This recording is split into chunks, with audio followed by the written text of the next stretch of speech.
নবী সাল্লাল্লাহু আলাইহি ওয়াসাল্লাম স্বপ্নে দেখলেন তিনি মক্কা তাওয়াফ করছেন, কাবা তাওয়াফ করছেন। সাহাবীরা বুঝে নিলেন যে আমরা মক্কায় যাচ্ছি। তারা মক্কায় যাওয়া শুরু করলেন। 1400 সাহাবী। হুদাইবিয়া নামক জায়গায় আটকে দেওয়া হলো, যাওয়া যাবে না, এই বছর ফেরত যেতে হবে, পরের বছর আসতে হবে। তোমাদের কেউ আমাদের দলে আসলে ফেরত দিব না, আমাদের কেউ তোমাদের দলে গেলে ফেরত দিতে হবে। আগামী 10 বছর আমরা কেউ কারোর সাথে যুদ্ধ করব না। আগামী বছর ওমরা করতে আসবে মাত্র 3 দিনের জন্য, কোনো অস্ত্র সাথে আনা যাবে না। সবগুলোতে নবীজি বললেন ঠিক আছে, ডিল, কোনো সমস্যা নেই। তারা ফেরত চলে গেলেন। ওই বছর ওমরা করা হলো না। নবীজি ফেরত গিয়েই খায়বার আক্রমণ করলেন। খায়বার ইহুদিরা ছিল, ইহুদিদেরকে পরাজিত করা হলো। খায়বার মুসলিমদের দখলে চলে আসলো। এর আগে আরও 2টা ইহুদি কমকে সেখান থেকে, মদিনা থেকে বহিষ্কার করা হয়। একটা বনু নাজির, একটা হচ্ছে বনু কাইনুকা। আর খন্দকের যুদ্ধে বহিষ্কার করা হয় বনু কুরাইজাকে। এরা সবাই খায়বার আশ্রয় নিয়েছিল। খায়বারকে আক্রমণ করে ইহুদিদেরকে আরব উপদ্বীপ থেকে বের করে দেওয়া হলো। তার পরের বছর হচ্ছে মক্কা বিজয়। নবী সাল্লাল্লাহু আলাইহি ওয়াসাল্লাম মক্কা বিজয় করলেন। মক্কার সমস্ত মূর্তিগুলো ভেঙে ফেললেন। বেলাল রাদিয়াল্লাহু আনহু কাবা ঘরের উপরে উঠে আজান দিলেন। নবীজি সবাইকে মাফ করে দিলেন। দলে দলে মানুষ ইসলাম কবুল করলো। সূরা নসর নাজিল হলো, ইজা জাআ নাসরুল্লাহি ওয়াল ফাতহ। সূরা মাইদার 3 নম্বর আয়াত নাজিল হলো। এরপর নবীজি মদিনায় ফিরে গেলেন। তার মাঝে হুনাইনের যুদ্ধ হয়েছে, এর আগে একটা মোতার যুদ্ধ হয়েছে, তারপর একটা তাবুক যুদ্ধ হয়েছে, ব্যাস। এরপরে মদিনায় ফিরে গিয়ে মাত্র 81 বা 83 দিন নবীজি বেঁচেছিলেন। এরপরে তার শেষ রোগ শুরু হলো এবং মারা যাওয়ার কয়েকদিন আগে তিনি বলে গেলেন, আমার কবরকে উপাসনার জায়গা বানাবে না, আমার কবরকে উপাসনার জায়গা বানাবে না। আরব উপদ্বীপ থেকে ইহুদিদেরকে বহিষ্কার করবে, রাষ্ট্রদূতরা আসলে সম্মান করবে, দাস দাসীর প্রতি খেয়াল রাখবে, নামাজের হেফাজত করবে। আরও অনেক নসিহত তিনি করে গেলেন। তিনি বলে গেলেন তার আগে বিদায় হজের ভাষণে, তোমরা সবাই ভাই ভাই, সাদার উপর কালো, কালোর উপর সাদা, ধনীর উপর গরিব, গরিবের উপর ধনী, আরবের উপর অনরব, অনরবের উপর আরব, কোনো ভেদাভেদ নাই। তোমরা সবাই আদম সন্তান, আদম মাটির সন্তান। নবীজি বললেন সাল্লাল্লাহু আলাইহি ওয়াসাল্লাম, সাহাবীরা, আমি কি তোমাদের কাছে আমার অর্পিত দায়িত্ব পালন করেছি, পৌঁছে দিয়েছি? সাহাবায়ে কেরাম বললেন, হ্যাঁ, আমরা সাক্ষ্য দিয়েছি আপনি পৌঁছে দিয়েছেন। নবীজি বললেন, আল্লাহুম্মা ফাশহাদ, আল্লাহ আপনি সাক্ষ্য থাকেন আমি আমার দায়িত্ব পৌঁছে দিয়েছি। এভাবে তার জীবনটা শেষ হয়ে যায়। এই হলো সংক্ষিপ্ত সিরাত, ডিটেইলস পড়বেন। এর মধ্যে একটা ঘটনা, যখন কষ্টের মধ্যে ছিলেন নবী সাল্লাল্লাহু আলাইহি ওয়াসাল্লাম, তখন কিসের ঘটনা ঘটেছে? মেরাজ। এবং নবী সাল্লাল্লাহু আলাইহি ওয়াসাল্লামকে আল্লাহ পাক সশরীরে মেরাজ করিয়েছেন, ঘুমের মধ্যে নয়, সশরীরে। এই জায়গা থেকে আলোচনার বাকি অংশটা খুব ভালো করে বোঝার চেষ্টা করেন। এই কোরআন কার উপর নাজিল হয়েছে? মুহাম্মদ সাল্লাল্লাহু আলাইহি ওয়াসাল্লামের প্রতি।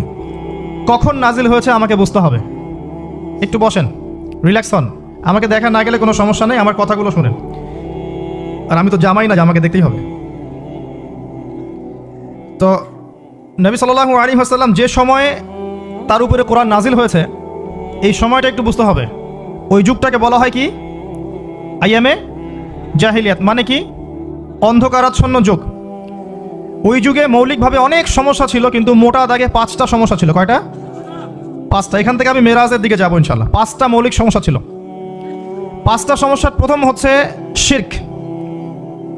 ওই যুগের মানুষরা আল্লাহর সাথে শিরক করত। তারা মূর্তি পূজা করত, তারা মাধ্যম পূজা করত, তারা কবর পূজা করত, তারা মৃত ব্যক্তির পূজা করত, তারা প্রকৃতির পূজাও করত কোনো কোনো ক্ষেত্রে। আর অল্প কিছু মানুষ ছিল নাস্তিক, অল্প কিছু, খুব বেশি না। এই যে শিরকের এই সমস্যাটা এখনকার বিশ্বের মধ্যে নাই। আচ্ছা, দ্বিতীয় সমস্যা ছিল রিবা বা সুদ। তাদের ম্যাক্সিমাম মানুষ সুদভিত্তিক অর্থনীতির সাথে জড়িত ছিল। এই সমস্যাটা কি এখনকার বিশ্বে নাই? আছে। তৃতীয় সমস্যাটা ছিল এই, আপনাদের মোবাইল ফোনগুলো সাবধানে রাখবেন। এই পর্যন্ত যতগুলো মাহফিলে গিয়েছি, এখন দেখি খুব অবজেকশন আসে যে অ্যানাউন্স করতে বলা হয় যে অনেকের মোবাইল পাওয়া যায় না। তো মোবাইল ফোনগুলো একটু সাবধানে রাখবেন। এখানে আল্লাহ না করুক এমন মানুষও আসতে পারে যার উদ্দেশ্য ভালো না, তো এটা একটু খেয়াল রাখবেন। তো দ্বিতীয় সমস্যা ছিল রিবা, যেটা এখনকার বিশ্বের অন্যতম মৌলিক সমস্যা। আপনি যদি বিশ্বের অর্থনীতির দিকে তাকান, আপনি দেখবেন বিশ্বের পুরো অর্থনৈতিক সিস্টেমটা সুদভিত্তিক। কেউ এর বাইরে নয়, কেউই বাইরে নয়। আমরা এমন একটা যুগে বাস করছি যেখানে কেউ যদি সুদ থেকে বাইরে থাকতে চায়, যে আমি মোটেই খাবো না, একবারেই খাবো না, টোটালি খাবো না, তারপরেও তার গায়ের মধ্যে সুদের ছিটা ফোটা লাগবে। আমার কথা বুঝতে পারছেন? এটা সেই যুগ। কিভাবে লাগবে সেটা সম্পর্কে জানার জন্য রিবা কেন্দ্রিক যে বইগুলো আছে, আল্লামা তকি উসমানীর বই আছে, ইনশাআল্লাহ আগামীতে এটার উপর বিস্তারিত আলোচনাও আসবে। এগুলো পড়েন এবং শোনেন, ইনশাআল্লাহ কাজে দিবেন। শুধু এতটুকু বলবো, যে খায়, যে দেয়, যে সাক্ষী থাকে এবং যে লিখে রাখে, উভয়কেই, এই 4 শ্রেণীর মানুষকেই নবী সাল্লাল্লাহু আলাইহি ওয়াসাল্লাম সমান অপরাধী বলেছেন। পুরো সিস্টেমটার মধ্যে এগুলো পড়ে যাবে। এমনকি যদি দেখেন আমি খাচ্ছি না, একটা ফ্ল্যাট বাসায় ভাড়া আছে, এই বাসা যে করেছে সে সুদের লোন নিয়ে করেছে, আমার ভাড়ার টাকা থেকে সে লোন শোধ করে, পরোক্ষভাবে আমিও সুদের সাথে জড়িত আছি। এটা সেই যুগ যেখানে আপনি বেঁচে থাকতে চাইলে পারবেন হয়তোবা, যদি আপনার তাকওয়া অনেক উঁচু লেভেলের হয়, কিন্তু ধুলিকণা আপনার গায়ে লাগবেই, আপনি বাঁচতে পারবেন না। তৃতীয় সমস্যা ছিল মাদক। আইয়ামে জাহিলিয়াতের তৃতীয় সমস্যা ছিল মাদক। এখনকার বিশ্বের দিকে আপনি তাকান, আপনি দেখবেন ম্যাক্সিমাম যুব সমাজ এই সমস্যায় নিপতিত আছে না? সেম সমস্যা। চতুর্থ সমস্যা ছিল নারীর অবমাননা। এটা সম্পর্কে বলার আমার কোনো প্রয়োজন নাই, যথেষ্ট বলেছি এই পর্যন্ত আমি। নারীকে যেভাবে আজকে আমরা পণ্যের ন্যায় ব্যবহার করছি, এটা আইয়ামে জাহিলিয়াতের সেই বন্যতাকেও হার মানিয়েছে। 5 নম্বর সমস্যা ছিল গোত্রীয় দ্বন্দ্ব, গোত্রীয় রক্তক্ষয়ী সংঘাত। এটা এখন বৈশ্বিক রূপ নিয়েছে। ধর্মের মধ্যে সংঘাত, পলিটিক্সের সংঘাত, বিশ্বের দেশগুলোর মধ্যে সংঘাত, এই যে এখন একটা নতুন সংঘাত চলছে। এই 5টা ছিল মৌলিক সমস্যা। এখন আপনি আপনার সমাজ এবং বিশ্বের দিকে তাকিয়ে দেখেন এই 5টা সমস্যা আছে কি নাই? আছে। এরকম একটা যুগে জন্ম নিয়েছেন প্রিয় নবী মুহাম্মদুর রাসূলুল্লাহ সাল্লাল্লাহু আলাইহি ওয়াসাল্লাম। এরকম সমাজে থেকেও তিনি কখনো পাপের ধার কাছেও যান নাই। বলেন সুবহানাল্লাহ। এরকম একটা সমাজে থেকেও যখন তিনি নবী হননি, তখনও পাপের ধার কাছেও তিনি যান নাই। তিনি কখনো শিরক করেননি, কখনো মূর্তি পূজা করেননি, কখনো রিবা খাননি, আর বাকি বিষয়গুলো ধার কাছেও যাননি। বরং তিনি হিলফুল ফুজুর তৈরি করেছিলেন যাতে করে সমাজের এই অসঙ্গতিগুলো দূর করা যায়। এটা তো আপনারা জানেন। এরপর তিনি নবী হলেন 40 বছর বয়সে। প্রথম কোন আয়াত নাজিল হয়েছিল? সূরা আলাকের প্রথম 5 আয়াত আল্লাহ পাক প্রথমে পড়তে বলেছেন, ইকরা বিসমি রাব্বিকাল্লাযী খালাক খালাকাল ইনসানা মিন আলাক ইকরা ওয়া রাব্বুকাল আকরাম আল্লাযী আল্লামা বিল কলম আল্লামাল ইনসান মা লাম ইয়ালাম। এখানে প্রথম কথাটা হচ্ছে পড়ুন। আল্লাহ পাক প্রথমে বললেন না সুদ খেও না, শিরক করো না, মাদক সেবন করো না, জেনার ধার কাছেও যেও না। আল্লাহ পাক এগুলো কিছুই বললেন না। এমনকি আল্লাহ এটাও বললেন না সুবহানাহু ওয়া তাআলা যে নামাজ আদায় করো, যাকাত দাও, রমজান মাসে সাওম রাখো। আল্লাহ পাক কি বললেন? পড়ুন। আপনার জীবনের প্রথম ফরজ হচ্ছে পড়াশোনা করা। আমাদের জীবনের প্রথম ফরজ হচ্ছে পড়াশোনা করা। যে যত বেশি কনস্ট্রাকটিভ সিলেবাসে পড়াশোনা করবে, তার অন্তর্দৃষ্টি তত বেশি সুদূর প্রসারী হবে ইনশাআল্লাহ তাআলা, এবং তার আমল আরও সুন্দর হবে, তার ব্যবহার সুন্দর হবে, চরিত্র সুন্দর হবে, তার মনুষ্যত্ব ভালো হবে। তার দ্বারা সমাজ, দেশ, রাষ্ট্র, উম্মাহ ভালো কিছু পাবে ইনশাআল্লাহ। অশিক্ষিত মূর্খ জনগণকে দিয়ে রাষ্ট্রের কোনো কাজ নাই, আছে? তবে শিক্ষাটা হতে হবে এমন জ্ঞান, ইকরা বিসমি রাব্বিকাল্লাযী খালাক। পড়ুন আপনার সেই রবের নামে যিনি আপনাকে সৃষ্টি করেছেন। যে জ্ঞান আপনাকে আপনার স্রষ্টা, ওদের ভাষা ব্যবহার করে বলছি, আপনার ইলাহ আল্লাহর দিকে নিয়ে যাবে, সেটাই প্রকৃত জ্ঞান। যে জ্ঞানটা আপনাকে আল্লাহ থেকে দূরে সরাচ্ছে দিন দিন, এটা জ্ঞান নয়, এটা জাহিলিয়াত। আমি কি বুঝাতে পারছি? এখন আপনি চিন্তা করে দেখেন যে আপনার জ্ঞানটা আপনাকে কি আল্লাহর দিকে নিয়ে যাচ্ছে নাকি আল্লাহ থেকে দূরে সরাচ্ছে। এরপরে আপনি চিন্তা করবেন আপনি প্রকৃত জ্ঞানী কিনা। কেউ যদি অক্সফোর্ড, কেমব্রিজ, হার্ভার্ড থেকে পাশ করে আসে, এসে বলে যে পর্দা এটা সেকেলে প্রথা, ওই যুগে চলতো, এই যুগে চলে না, এই ব্যক্তিকে আমরা জ্ঞানী বলতে পারি না। কেউ যদি বাইরে থেকে বড় ডিগ্রি এসে বলে যে ইসলাম আসলে এই যুগে চলে না, ওই যুগে চলতো, সুদের মধ্যেই আছে অগ্রগতি আর প্রগতি, ফ্রি মিক্সিং ভালো জিনিস, ছেলে মেয়ে একসাথে পথ চলবে, খারাপ কিছু না, মাদকদ্রব্য খাওয়াই যায়, মানুষ মাদকদ্রব্য খেলে ভালো কাজ করার উৎসাহ পাবে, সমকামিতা একটা বাক স্বাধীনতা, ব্যক্তি স্বাধীনতা, এরকম কথাবার্তা যদি কেউ বলে বা আল্লাহর হালালগুলোকে হারাম করে দেয়, হারামগুলোকে হালাল করে নেয়, এই ব্যক্তি বা এই সম্প্রদায়কে আমরা জ্ঞানী বলতে পারি না। কারণ তাদের জ্ঞান তাদেরকে আল্লাহ থেকে দূরে সরিয়ে দিয়েছে। ইকরা বিসমি রাব্বিকাল্লাযী খালাক। পড়ুন আপনার সেই রবের নামে যিনি আপনাকে সৃষ্টি করেছেন। খালাকাল ইনসানা মিন আলাক, যিনি মানুষকে সৃষ্টি করেছেন জমাট বাঁধা রক্তপিণ্ড থেকে। ইকরা ওয়া রাব্বুকাল আকরাম। পড়ুন আপনার রব মহামান্বিত। আল্লাযী আল্লামা বিল কলম, যিনি আপনাকে কলম দ্বারা জ্ঞান শিক্ষা দিয়েছেন। মানুষ জ্ঞান অর্জন করতে পারেনি প্রথমে, আল্লাহ মানুষকে জ্ঞান শিখিয়েছেন। এটাকে বিশ্বাস করেন?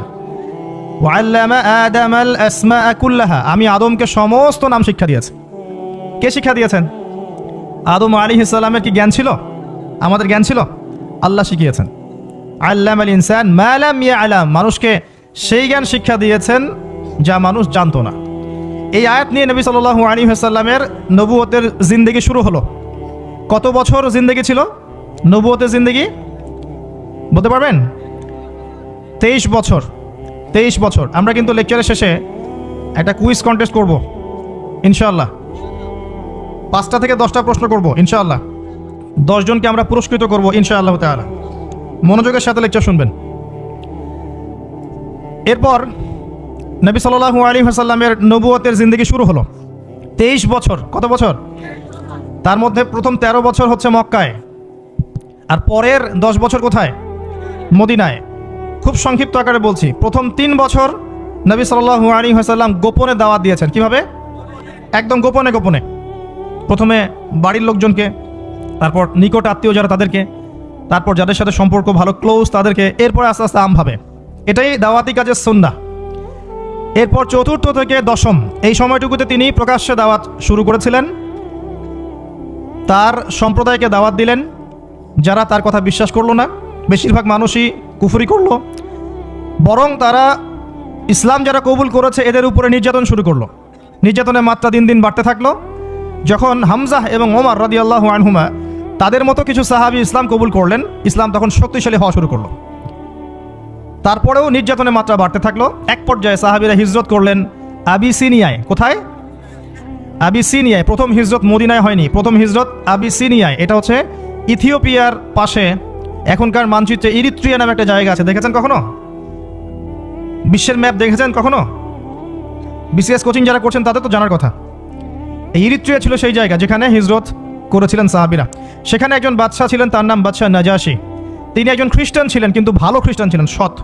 তিনি মুসলিমদেরকে আশ্রয় দিয়েছিলেন, চেষ্টা করেন তায়েফবাসীকে বোঝানোর জন্য। তায়েফের লোকজন সাড়া দেয়নি, উল্টা নবী সাল্লাল্লাহু আলাইহি ওয়াসাল্লামকে রক্তাক্ত করেছিল। তিনি ফিরে আসেন মক্কায়। আবারও মক্কায় ফিরে আসার পরে অল্প দিনের ব্যবধানে, বেশি দিন না, মাত্র অল্প দিন, 3 দিন 7 দিন, কেউ বলেছে 3 মাস, এইটুকু ব্যবধানে প্রথমে চাচা আবু তালেব, তারপরে স্ত্রী খাদিজা রাদিয়াল্লাহু আনহা, তারা ইন্তেকাল করেন। এবং নবী সাল্লাল্লাহু আলাইহি ওয়াসাল্লামের এই শেষ আশ্রয়স্থল আবু তালেব, সেটাও শেষ হয়ে যায়। তার স্ত্রী খাদিজা রাদিয়াল্লাহু আনহা আল্লাহর কাছে চলে যান। এই সময়টাতে নবী সাল্লাল্লাহু আলাইহি ওয়াসাল্লাম প্রচণ্ড মানসিক কষ্টে ছিলেন।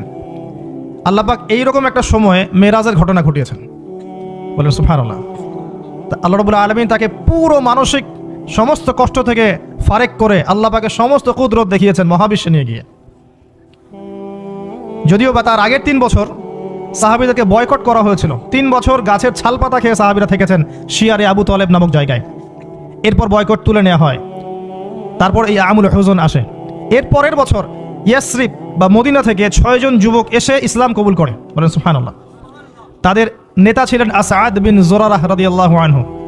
তিনি ফিরে যান মদিনায়। পরের বছর আবার 6 জনকে নিয়ে আসেন, টোটাল 12 জন। এই 12 জন মুসলিম হয়ে আবার মদিনায় ফিরে যান। এই 12 জনের সাথে আল্লাহর নবী সাল্লাল্লাহু আলাইহি ওয়াসাল্লাম একজন সাহাবীকে পাঠিয়ে দেন দায়ী হিসেবে। তার নাম মুসআব বিন উমাইর রাদিয়াল্লাহু আনহু। মুসআব বিন উমাইর রাদিয়াল্লাহু আনহু। প্রশ্ন কিন্তু আসবে, ভালো করে মনে রাখতে থাকেন। এরপরে মুসআব বিন উমাইর রাদিয়াল্লাহু আনহু এই 12 জন সাহাবীর সাথে যান মদিনায়। মদিনার আগের নাম ছিল ইয়াসরিব। কি নাম? ইয়াসরিব।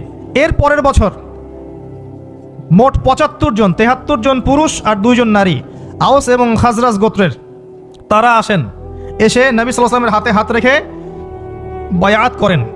মহিলারা হাতে হাত রাখে নাই, পুরুষেরা হাতে হাত রেখেছিল। আমাদের নবীজি মহিলাদের হাতে কখনো হাত রেখে বায়াত করার নাই। এখন অনেক ভণ্ড পীর দেখা যায় মহিলাদের হাতে হাত রেখে বায়াত করাচ্ছে। মহিলারা হাত ধরে বায়াত করাতে হয়? মহিলারা মৌখিক বায়াত করবে। তো 75 জন সাহাবী এসে ইসলাম কবুল করে আবার চলে যান মদিনায়। এই যে 75 জন ইসলাম কবুল করলেন, মদিনার বিশাল একটা জনগোষ্ঠী, কিন্তু 75 জন কম নয়, কারণ ওইখানে জনসংখ্যা এত বেশি ছিল না।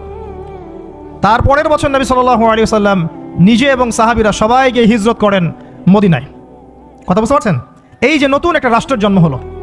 মক্কা থেকে সবাই এখন মদিনায়, মক্কায় ঘরবাড়ি ছেড়ে দিয়ে নিঃস্ব হাতে, খালি হাতে, আল্লাহর উপর তাওয়াক্কুল করে। ওখানে আনসারী সাহাবীরা তাদেরকে বরণ করে নিলেন। এমনভাবে বরণ করলেন যে কারো যদি 2টা জমি থাকে, একটা জমি দিয়ে দিয়েছেন, কারো 2টা বাড়ি থাকলে একটা বাড়ি দিয়ে দিয়েছেন। এমনভাবে বরণ করে নেন। নতুন রাষ্ট্র হলো, নবী সাল্লাল্লাহু আলাইহি ওয়াসাল্লাম সেখানে মদিনা সনদ করলেন, ওখানকার ইহুদিদের সাথে চুক্তি হলো, ওখানকার জনগণের সাথে চুক্তি হলো এবং আমরা শান্তিপূর্ণ একটা রাষ্ট্র পেলাম। এরপর নবী সাল্লাল্লাহু আলাইহি ওয়াসাল্লাম সেখানে অর্থনীতি সমৃদ্ধ করতে লাগলেন, সামরিক বাহিনী সমৃদ্ধ করতে লাগলেন, অস্ত্রশস্ত্র সব কিছু হতে লাগলো, একটা রাষ্ট্রের যা যা প্রয়োজন সব কিছু সেখানে হতে লাগলো। এক পর্যায়ে আবু সুফিয়ানের বাণিজ্যিক কাফেলাকে আক্রমণকে কেন্দ্র করে বদরের যুদ্ধ হয়ে গেল। আর এই বদরের যুদ্ধে আমরা অল্প সংখ্যক সৈন্য নিয়ে বড় বাহিনীর বিরুদ্ধে জয়লাভ করলাম, ইসলামের ইতিহাসে প্রথম সশস্ত্র যুদ্ধ। কথা বুঝতে পারছেন? এর পরের বছর হলো উহুদ, যে যুদ্ধে আমরা প্রায় জিতে গিয়েছিলাম, আমাদের একটা ভুলের কারণে সাময়িক বিপর্যয়ের সম্মুখীন হলাম। আমরা উহুদের সাময়িক বিপর্যয়ের সম্মুখীন হলাম, 70 জন সাহাবী শহীদ হয়ে গেল। আমাদের নবীজি স্বয়ং নিজেও সেই যুদ্ধে মার খেয়েছেন একটা ভুলের কারণে। সেখান থেকে নামবে না, সাহাবীরা কয়েকজন নেমে এসেছিলেন, ব্যাস পড়ে দেখবেন, সব বলে দেব না। এর পরের বছর খন্দকের যুদ্ধে 3-4 মাস অবরোধ করে রাখা হয় মদিনাকে, শেষমেশ তারা কিছুই লাভ করতে পারলো না, ফিরে চলে গেল। এরপর থেকে মুসলিমরা আক্রমণাত্মক যুদ্ধ শুরু করলো, একে একে বিভিন্ন গাজওয়া এবং সারিয়া হতে লাগলো, মুসলিমরা সমৃদ্ধ হতে লাগলো, সম্পদ বাড়তে লাগলো, জনবল বাড়তে লাগলো, অর্থনীতি সমৃদ্ধ হতে লাগলো, অস্ত্রশস্ত্র বাড়তে লাগলো, সব ডিপার্টমেন্ট থেকে আমরা রাইজ করতে লাগলাম। শুধু তাই না, পররাষ্ট্রনীতিও ইমপ্লিমেন্ট করা হলো, বিভিন্ন রাষ্ট্রপ্রধানদের কাছে চিঠি পাঠানো হচ্ছে। এর মধ্যে একবার নবী সাল্লাল্লাহু আলাইহি ওয়াসাল্লাম স্বপ্নে দেখলেন তিনি মক্কা তাওয়াফ করছেন, কাবা তাওয়াফ করছেন। সাহাবীরা বুঝে নিলেন যে আমরা মক্কায় যাচ্ছি। তারা মক্কায় যাওয়া শুরু করলেন, 1400 সাহাবী। হুদাইবিয়া নামক জায়গায় আটকে দেওয়া হলো, যাওয়া যাবে না, এই বছর ফেরত যেতে হবে, পরের বছর আসতে হবে। তোমাদের কেউ আমাদের দলে আসলে ফেরত দিব না, আমাদের কেউ তোমাদের দলে গেলে ফেরত দিতে হবে। আগামী 10 বছর আমরা কেউ কারোর সাথে যুদ্ধ করব না। আগামী বছর ওমরা করতে আসবে মাত্র 3 দিনের জন্য, কোনো অস্ত্র সাথে আনা যাবে না। সবগুলোতে নবীজি বললেন ঠিক আছে, ডিল, কোনো সমস্যা নেই। তারা ফেরত চলে গেলেন, ওই বছর ওমরা করা হলো না। নবীজি ফেরত গিয়েই খায়বার আক্রমণ করলেন। খায়বার ইহুদিরা ছিল, ইহুদিদেরকে পরাজিত করা হলো, খায়বার মুসলিমদের দখলে চলে আসলো। এর আগে আরও 2টা ইহুদি কওমকে সেখান থেকে মদিনা থেকে বহিষ্কার করা হয়, একটা বনু নাজির, একটা হচ্ছে বনু কাইনুকা। আর খন্দকের যুদ্ধে বহিষ্কার করা হয় বনু কুরাইজাকে। এরা সবাই খায়বার আশ্রয় নিয়েছিল, খায়বারকে আক্রমণ করে ইহুদিদেরকে আরব উপদ্বীপ থেকে বের করে দেওয়া হলো। তার পরের বছর হচ্ছে মক্কা বিজয়। নবী সাল্লাল্লাহু আলাইহি ওয়াসাল্লাম মক্কা বিজয় করলেন, মক্কার সমস্ত মূর্তিগুলো ভেঙে ফেললেন। বেলাল রাদিয়াল্লাহু আনহু কাবা ঘরের উপরে উঠে আজান দিলেন, নবীজি সবাইকে মাফ করে দিলেন। দলে দলে মানুষ ইসলাম কবুল করলো। সূরা নাসর নাজিল হলো, ইজা জাআ নাসরুল্লাহি ওয়াল ফাতহ। সূরা মাইদার 3 নম্বর আয়াত নাজিল হলো। এরপর নবীজি মদিনায় ফিরে গেলেন। তার মাঝে হুনাইনের যুদ্ধ হয়েছে, এর আগে একটা মোতার যুদ্ধ হয়েছে, তারপর একটা তাবুক যুদ্ধ হয়েছে, ব্যাস। এরপরে মদিনায় ফিরে গিয়ে মাত্র 81 বা 83 দিন নবীজি বেঁচে ছিলেন। এরপরে তার শেষ রোগ শুরু হলো এবং মারা যাওয়ার কয়েকদিন আগে তিনি বলে গেলেন, আমার কবরকে উপাসনার জায়গা বানাবে না, আমার কবরকে উপাসনার জায়গা বানাবে না। আরব উপদ্বীপ থেকে ইহুদিদেরকে বহিষ্কার করবে, রাষ্ট্রদূত রাষ্ট্রের সম্মান করবে, দাস দাসীর প্রতি খেয়াল রাখবে, নামাজের হেফাজত করবে, আরও অনেক নসিহত তিনি করে গেলেন। তিনি বলে গেলেন তার আগে বিদায় হজের ভাষণে, তোমরা সবাই ভাই ভাই, সাদার উপর কালো, কালোর উপর সাদা, ধনীর উপর গরিব, গরিবের উপর ধনী, আরবের উপর অনরব, অনরবের উপর আরব, কোনো ভেদাভেদ নাই, তোমরা সবাই আদম সন্তান, আদম মাটির সন্তান। নবীজি বললেন সাল্লাল্লাহু আলাইহি ওয়াসাল্লাম, সাহাবীরা আমি কি তোমাদের কাছে আমার অর্পিত দায়িত্ব পালন করেছি, পৌঁছে দিয়েছি?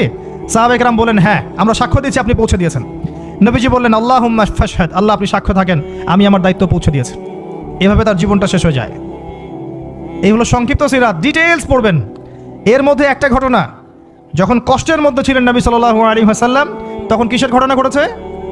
মেরাজ। এবং নবী সাল্লাল্লাহু আলাইহি ওয়াসাল্লামকে আল্লাহ পাক সশরীরে মেরাজ করিয়েছেন, ঘুমের মধ্যে নয়, সশরীরে। এই জায়গা থেকে আলোচনার বাকি অংশটা খুব ভালো করে বোঝার চেষ্টা করেন। নবী সাল্লাল্লাহু আলাইহি ওয়াসাল্লাম এশা সালাতের পরে শুয়ে আছেন, কথা বন্ধ করেন, এশা সালাতের পরে শুয়ে আছেন, তন্দ্রাভাব। কোথায় শুয়ে আছেন? কাবা ঘরের হাতিমে। কাবা ঘরের হাতিমে একজন ফেরেশতা আসলেন, তার নাম জিবরাইল আলাইহিস সালাম। নবীজিকে শুইয়ে দিলেন। নবীজিকে শুইয়ে দিয়ে এই যে বুক, গলার নিচ থেকে এই নাভি পর্যন্ত ছিঁড়ে ফেললেন। কলিজা এটা বের করা হলো, একটা পাত্র আনা হলো। এই পাত্রের মধ্যে ছিল ঈমান এবং প্রজ্ঞা। এগুলো কিন্তু কোনো গল্প নয়, এগুলো সবগুলো বাস্তব সত্য ঘটনা। এটা নবী সাল্লাল্লাহু আলাইহি ওয়াসাল্লামের জীবনে ঘটেছে। এগুলোর ব্যাখ্যা কি, এগুলো কি সায়েন্টিফিক কি না, এগুলোর পিছনে দর্শন কি, যুক্তি কি, এগুলো আমাদের আজকের আলোচনার বিষয় নয়। কারণ আমি অনেক দিন আলোচনা করেছি যে সায়েন্স আপনাকে সব কিছুর ব্যাখ্যা দিতে পারবে না। কোনো কিছু সায়েন্স দিয়ে প্রমাণ হলেই বিশ্বাস করব, না হলে করব না, এই চেতনার নাম শিরক। এটা আধুনিক যুগের শিক্ষা শিরক। এটা আধুনিক যুগের শিক্ষা ক্ষেত্রে শিরক, যে সায়েন্স কিছু প্রমাণ করলে বিশ্বাস করব, না করলে করব না। এটাতে আমি বিশ্বাস করি না, আমাদের বিশ্বাস করা উচিত নয়। সায়েন্সকে জিজ্ঞাসা করবেন রূহ কাকে বলে, please give us the definition.